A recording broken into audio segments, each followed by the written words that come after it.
Let's talk about risk management.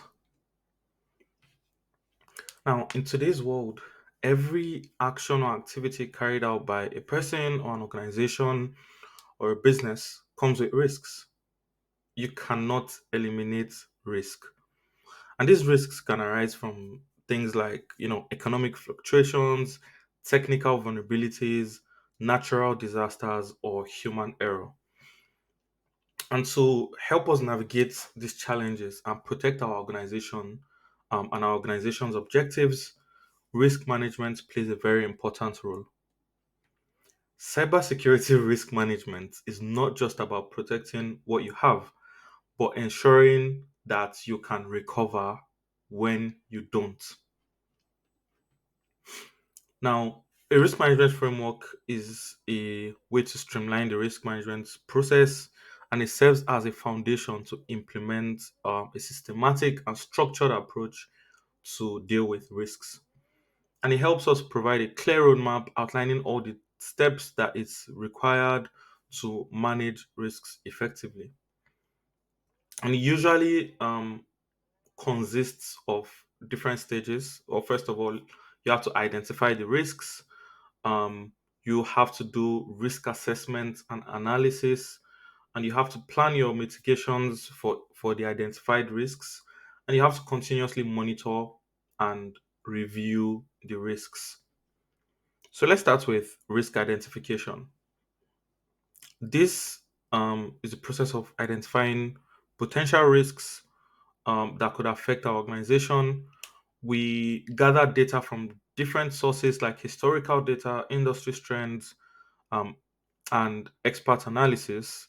Sometimes data for risk identification comes from our vulnerability scans, penetration testing reports, and the likes. And of course, we have different categories of risks that we can find.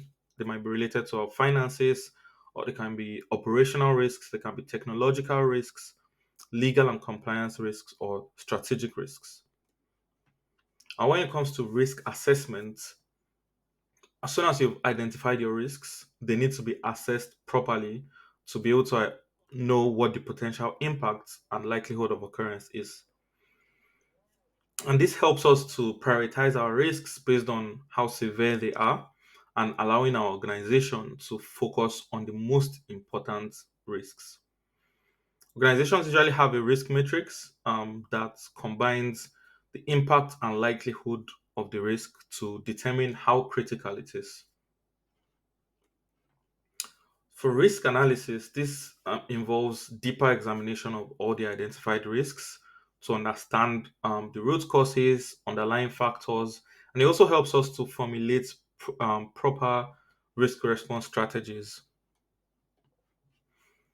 Risk mitigation planning. So, after you've analyzed your risks, the next step is to develop risk mitigation plans, and this includes drawing up specific actions to reduce the impact of risks and increase the organization's resilience.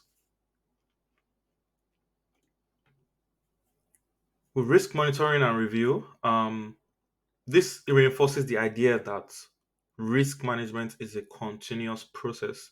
It's not something that is just one and done.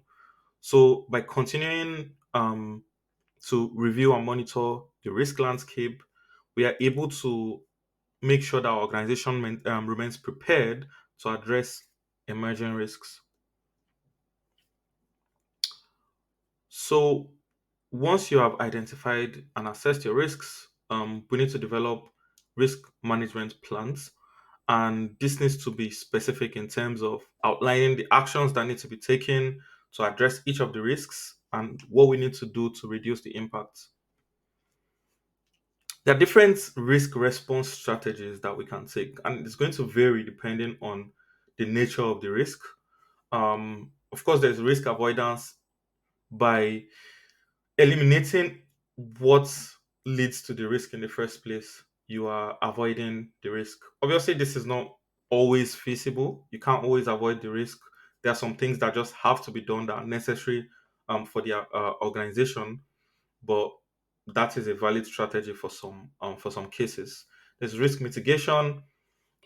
where we put in controls or perform certain actions or introduce processes that would either reduce the likelihood or the impact of a risk, or both. Because if you reduce any or both of those things, you are reducing the overall risk.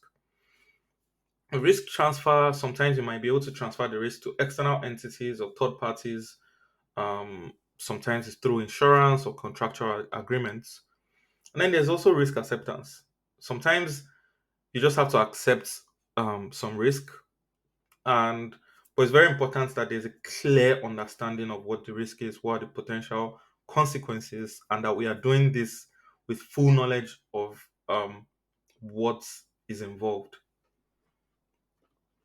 So to conclude, risk management is a very important practice that enables businesses to proactively address risks and protect the assets.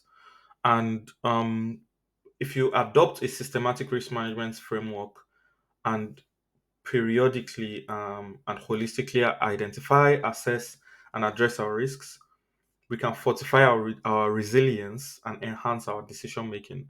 So you can actually provide value to the business using proper risk management. Thank you, and we will meet in the next lesson.